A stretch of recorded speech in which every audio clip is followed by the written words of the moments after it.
Members, the question is the motion be agreed. I give the call to the Honourable Brian Walker. First of all, thank the Honourable Shelley Payne for bringing forward this motion, and also the contributions from the Honourable Colin de Grusser and our revered Minister. I do hope I'm not speaking from the peanut gallery. The peanut gallery. Now, although I can see the comments coming. Members, if you look at my hands, anyone will know I'm not an agricultural worker. I have, however, spent most of my clinical life in rural and agricultural areas. In fact, I was brought up in the back of beyond in Malaysia with my father working in rubber and copra and oil palms.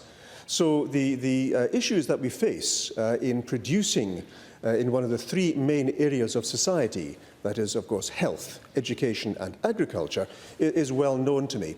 My most recent foray into such an area has been, of course, my time in Kananopan, in the wheat belt.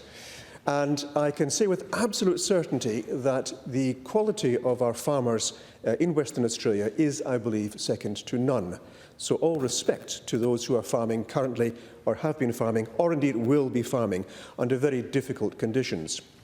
From the medical point of view, one of the areas that I was most concerned with is how do you maintain the health of those who are working in a remote and rural environment who are deprived very often of what we take for granted in a metropolitan area when it comes to managing wellness. Now, I have to confess that I have said to many a farmer that they are cantankerous sods who refuse to look after their health because they're too busy looking after the soil. And indeed, one of my best friends, John Shadbolt of Muckenbuden, at whose farm I stayed in 1966 when I was given some time off boarding school, and introduced me to the pleasures of ringing and tailing lambs, and indeed looking after the wheat silos. But I've also seen the despair on the faces of our farmers who have found themselves in marginal areas struggling to make ends meet, struggling to bring a profit from a harvest which has failed due to climate change or due to the fact that it is just so very difficult when their business is dependent upon expanding farms at the pleasure of the banks, to find themselves suddenly deprived of their resources and having to give up farming and abandon it. And I was quite shocked actually to hear that a farmer who does retire might expect 2 years of retirement. Leaving the land is something that breaks their hearts. Now, with that in mind, I do think it's important to consider that taking our North European farming, broad acreage farming, into the Western Australian semi-arid conditions, with the development of the salinity, the salt lakes that we see there, the reduction in the yield, makes life very difficult for our farmers, even if they have sheep to balance the wheat, as is commonly found. I had the great pleasure last week of taking a trip to Denmark and Margaret River, where I was especially concerned to find an alternative source that could promise a great benefit to our farmers. Our farmers are highly scientific, soil scientists, biochemists, as Honourable Colin de Grusser said, able to adapt and find ways of using apps. Apps in 1984, I can't believe that, writing their own programs.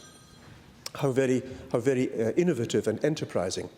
And these same innovative and enterprising farmers are now discovering that hemp can provide a fantastic resource. Now, I must point out that most of you here would probably be thinking hemp is something that you grow to smoke, and that is absolutely not the case. It is something which can produce around about, I'm told, 20,000 different products. Something like, for example, bedding for hamsters and guinea pigs. I believe that is worth about $1.2 billion annually in Australia alone. An industry which is currently forbidden, or at least very difficult, because of restrictions at government level. So on the one hand, we have enterprising farmers. On the other, we've also got very keen political input to make this happen because, of course, it is a fantastic fortune, a windfall, which is due to all of us in Australia. But somehow, if anyone is familiar with that television series, Yes, Minister, the behind-the-scenes prevention of innovation is renowned in political circles. And that, I fear, is happening here.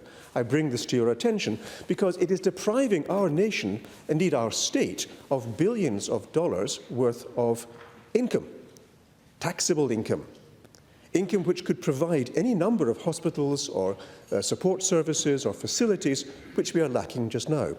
Put in the hands of our innovative farmers, our enterprising farmers, our hard-working farmers.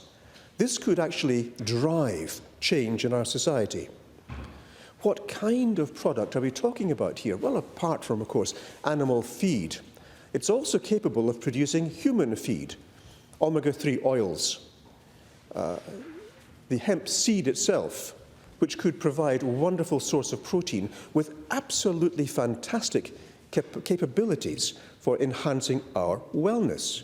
Think of our Olympic athletes who would benefit from this source of nutrition. Think of our export facility to nations who are lacking in adequate nutrition or a good balance in nutrition. We could actually become a major force, an exporting force, which would help other nations. Think of our aid to foreign countries, where we, our farmers, could be helping to change the world.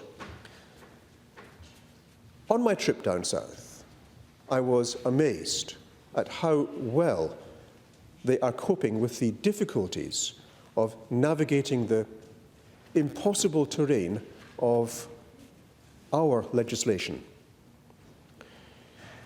If we were permitted to open up this innovative industry, this innovative agricultural industry, I would foresee that we could build any number of bushfire-safe properties. Indeed, with hempcrete, you could actually make bushfire-safe refuges that, seeking to defend your home when the fire does overtake you, there is a place which will withstand the fire. You could survive inside in an area which is perfectly safe. We could make that. We could provide that. We could even, as another idea, use this type of accommodation and provide that for our indigenous populations, who can create then indigenous accommodations suitable for the needs, not the 4x2 that we think is appropriate in Perth, but something which is more appropriate to the cultural needs of the first peoples of this nation, made of a sustainable substance which can be grown themselves and create profit for themselves and enhance the very living conditions of those who are currently so very oppressed. We could even make plastics from hemp, plastics to make car bodies, car chassis, or, my personal preference, boat hulls, so that those of us who feel tired of current society may decide to set sail into the future. So I would like, once again, to thank the Honourable Shelley Payne for introducing this motion of thankfulness for our producers, for the agricultural workers. Note the kind words of our Minister in support of that, and pay homage to all those who are working in this area.